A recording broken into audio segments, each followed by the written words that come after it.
Hey guys, this is a quick tutorial on how to use some automated link building tools to help you scrape Google for target sites that you can then use in any sort of automated link building tools that are available. Some of those tools would be SE Nuke, scrapebox you can post with, or GSA search engine ranker.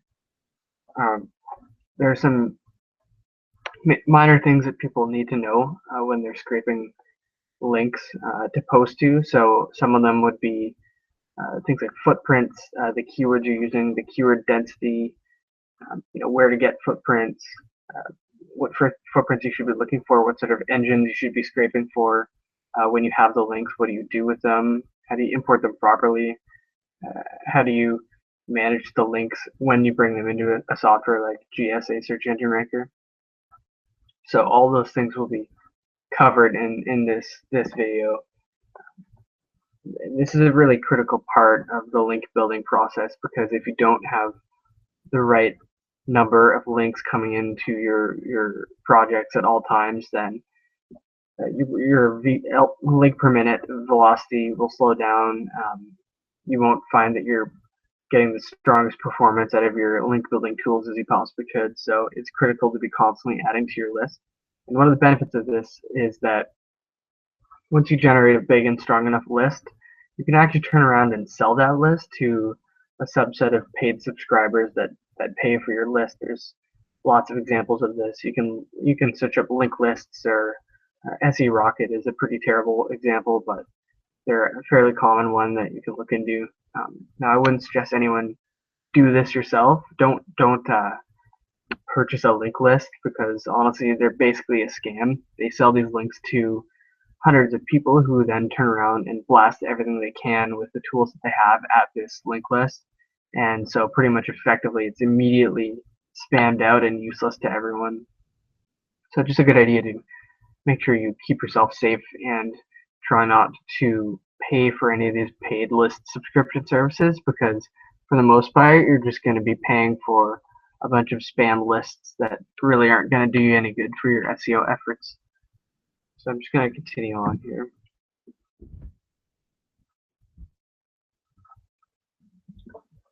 So as I said, it's really important to scrape properly if you're going to be trying to do any sort of automated link building. The main reason for this is that GSA basically is just a tool. Its effectiveness is determined 100% on how you're using it.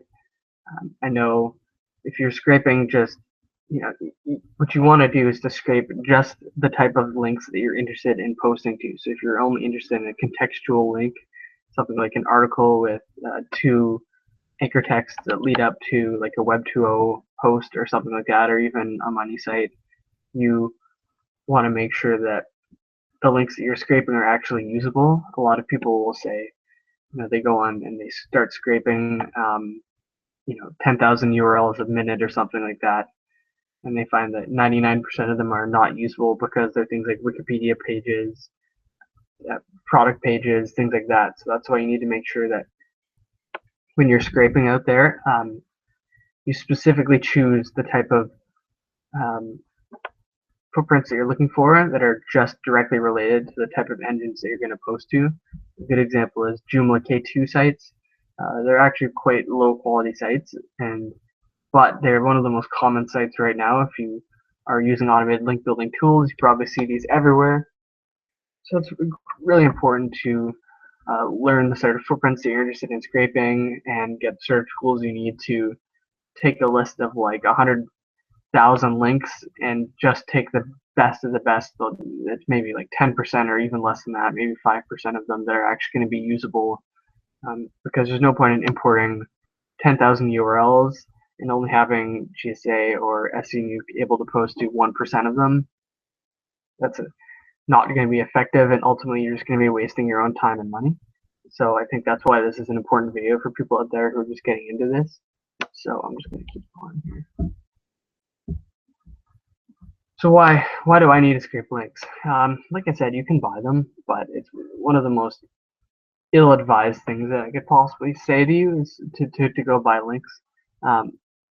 People very frequently go out there and purchase a link set, and basically that link set has already been used by hundreds and hundreds of people that are spamming it for any sort of project they might have, whether it be finance, health, dietary stuff, or anything like that, loan stuff, anything like that.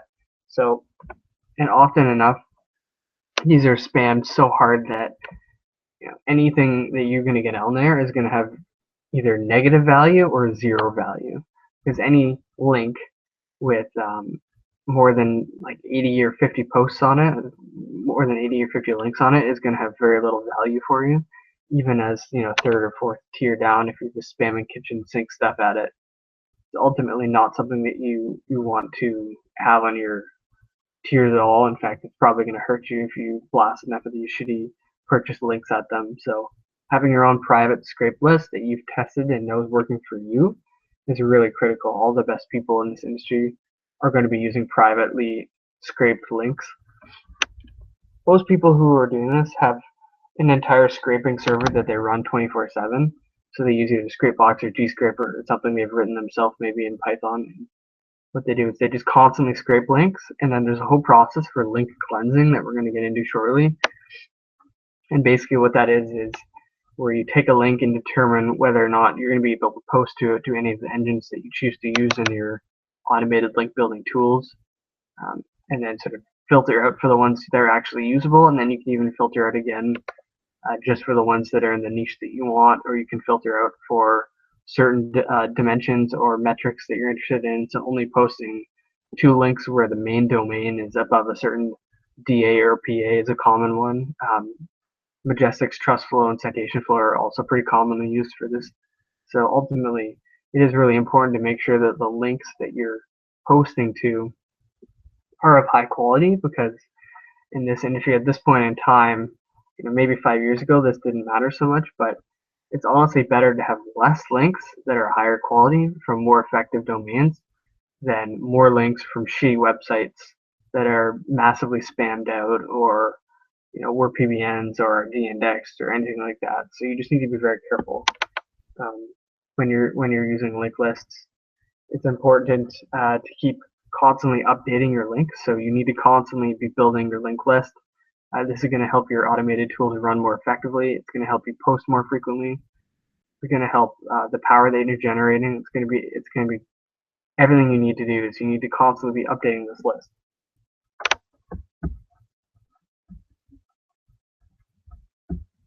Okay, so many people ask what the process is for scraping your own links, and I've just outlined it below here. But the way I do it is, first I do some keyword research. Where is your niche? Where is it located? What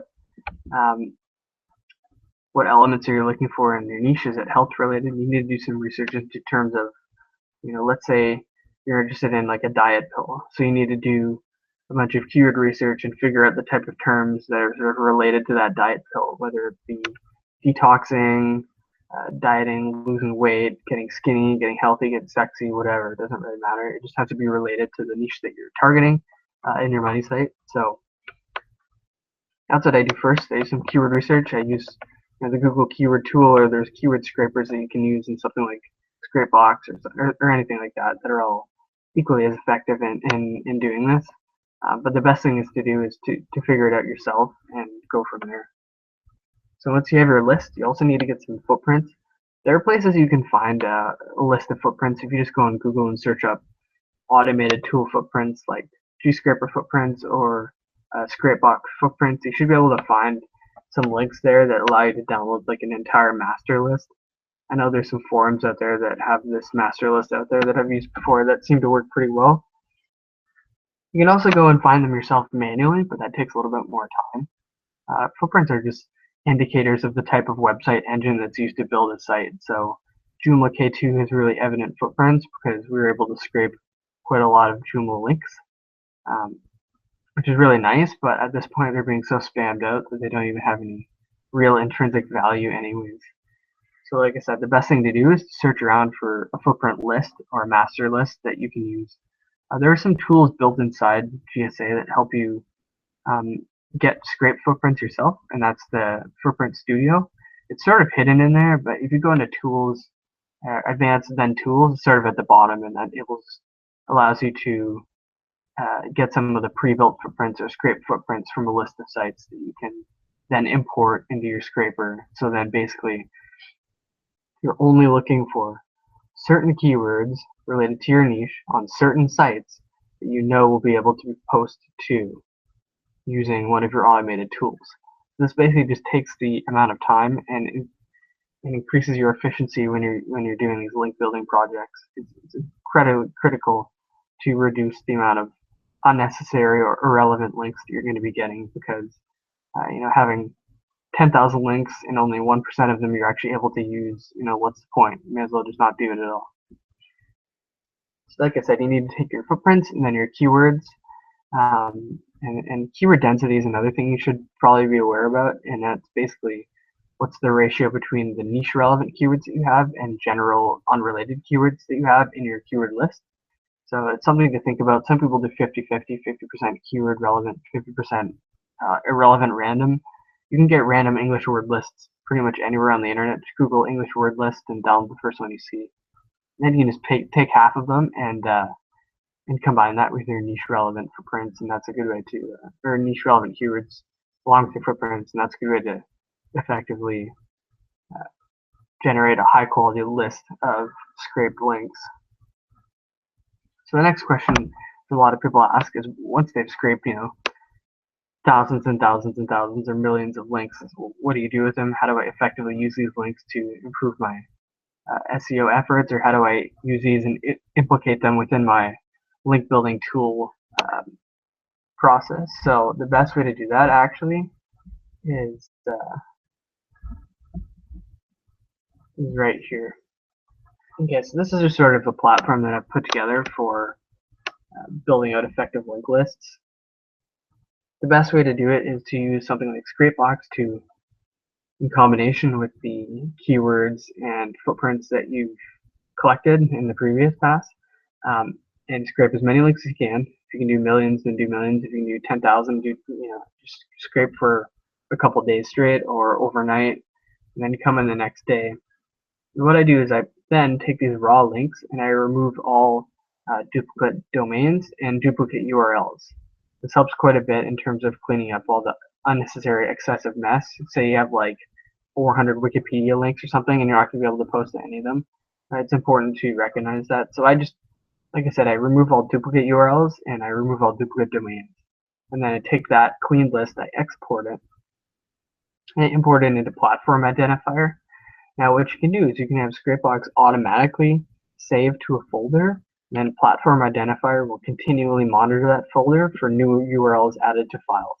So you can actually automate this whole process entirely, and I'll get more into that, but just for the time being, we can talk about this in a sort of a manual way. So you've exported your list from scrapebox, you import it into platform identifier, you create a folder for it to export to, you create a project within platform identifier that only determines and saves the links that are going to be able to post to the GSA SER or SENuke engines that are related to the projects that you're working on. So if you're only interested in contextual articles or Wikipedia pages or videos or comments or blog comments or forum comments or forum profiles or any sort of thing like that, you can use this to ensure that the links that you're using are only the links that are going to be able to work within the projects that you're, or campaigns and engines that you're running on. That's why the platform identifier is important, because it saves the time and efficiency of the programs in dealing with all the links that they're not going to be able to post to. So it takes all the bad links out before you even import it. So this is a massive time saver in terms of efficiency, and basically it just means that the links that you're importing are actually going to be links that should be able to be posted through the program, which is why I really like it, because it saves time and it allows my process to be more streamlined and efficient. So if you're doing this manually, you then sort through and platform identify all the ones that you can post to within a contextual project, for example. So let's say I only want to do articles in Wikipedia pages. So I set that up in platform identifier, and then I export only the ones that fit the criteria that I set into this folder, and then I take that folder and the URLs in it, and I import them into my identified list. So then I take a couple different projects in GSA SER, and I set them up so that it posts to everything. I do a kitchen sink list, and I have it post to something like Wikipedia. It's just a GSA project, and it'll just constantly post to Wikipedia. So all the links, it's a sort of a dummy cleaner project, it's called, and basically what it is it takes the links that you've imported and it cleans them up and ensures that from those raw links, it then takes them and posts to as many as it can and saves the ones that it's posts to into the verified folder. So this is just a way to effectively take a raw list and put it into a verified list that you can then use on your your client sites or your client projects or your client campaigns or your affiliate campaigns or just personal videos or whatever you want. So the important thing here is, let me reiterate, is that this process is to first you take the raw URLs that you scraped in scrapebox and import it into the platform identifier, and you determine which of these links that you can actually post to given the engines that you've selected. Then you take that list and you import it into this dummy project that you post to Wikipedia or Google or something, and then that just basically determines which links it successfully was able to land a link on, and it can take a day or two even for some of the more heavy contextual links. It's important to have a lot of emails and a lot of proxies if you're doing this. That's a whole other GSA or SEU thing, so I'm not going to get into that. And like I said, these link cleaner projects make a big difference in terms of cleaning up the type of URLs that you're going to be importing into your verified folder. And you always want to constantly remove duplicate domains and duplicate URLs from your verified folder, and ensure to clean up any sort of remove any not working links from there. And so what this process does is it helps keep your whole platform for importing and identifying and verifying your link lists in a nice, clear, cohesive manner. And like I said, you can actually automate all of this, but for now I just figured I'd give you a quick introduction into how you can use these different tools to scrape links and import them into GSA or SENUke, and then ensure that the links that you've imported are things that will be effectively used by the programs. So I just wanted to let you guys know. Also, if you guys have any questions or anything, just leave a comment below. I'll do my best to get to it. And the other thing is the importance of the proxies in this is that as you scrape Google, you're going to get very quickly banned, so you need to have lots of different live proxies, and you can get a bunch of different proxy providers that allow you to do this without any sort of issues. You can get private proxies, or you can get port scanned proxies, which are basically proxies that you'll get uploaded to via a service provider to a Skype group, and then once a day you just download it and import it into your scraper like GScraper, and then use that as your proxy so that you don't get banned. It's important to do this every day because these proxies get banned so quickly due to just the heavy load and the amount of threads that they're being hit with as you scrape all the different Google results. So, like I said, feel free to check out the link below. I linked my favorite proxy provider. It's buyproxies. You can just click that down in the description. They have pretty good deals, and you can use them for GSA or for your scraping. So, always a reasonable proxy provider. I haven't had any issues with them. So, if you have any more questions or anything, just leave a comment. Check out buyproxies. Yeah, if you see any more ideas for videos you want to hear about or anything like that, feel free to just let me know, and I'll be sure to get to them. Thanks for watching.